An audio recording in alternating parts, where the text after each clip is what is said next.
The year 2000, a new millennium, the turn of the century, a time when people feared the impact of Y2K and its potential to shut down global computing. But more importantly, the year that saw the release of Knights Kingdom 1, the fourth and final wave of classic LEGO Castle.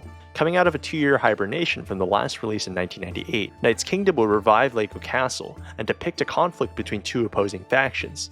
At one end you had the Bull Knights, led by Cedric the Bull, and the other, King Leo. The Bull Knights were masters of siegecraft, as shown through the set's Fire Attack, Axe Cart, Rebel Chariot, Catapult Crusher, and Bull's Attack. The faction would reuse the horse armor from the Black Knights, albeit modified with a brick-built set of horns at the top, long shields instead of the small shields common to other factions, as well as Dragon Master helmets, sometimes with horns attached to the top. I think it's a good reuse of the pieces, with the addition of horns being a nice differentiator, and really what LEGO's all about, creating your own world within the limitations of the pieces LEGO has. Set 4818 features Cedric on a Black Dragon mount, mirroring the older Fright Night set, which confuses me a bit, but it's probably because it's cooler than having a bull.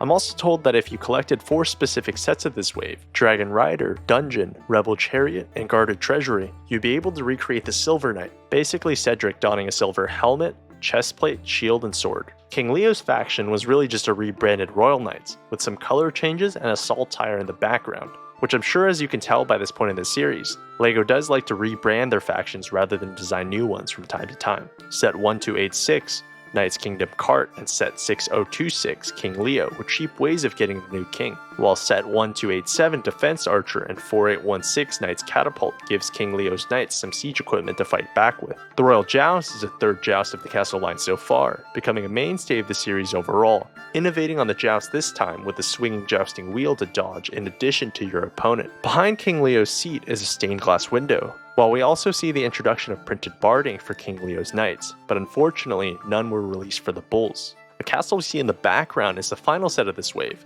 Set 6091/6098, King Leo's Castle, and is once again built on one of LEGO's raised base plates, this time with the entrance uniquely at the center of the castle rather than on the side. It featured both a portcullis and a ramp, thrown with large fabric flag in the back, along with the same printed stained glass windows of a knight at the top of the central tower. These sets featured a molded lionstone gargoyle of sorts on many of its buildings, a useful piece for adding more detail to your castles. This was an era where LEGO introduced more realistic faces. To be honest, I think they look extremely weird and out of place. I don't think they fit the medium well, and I'm glad they eventually reverted back to a simpler design language.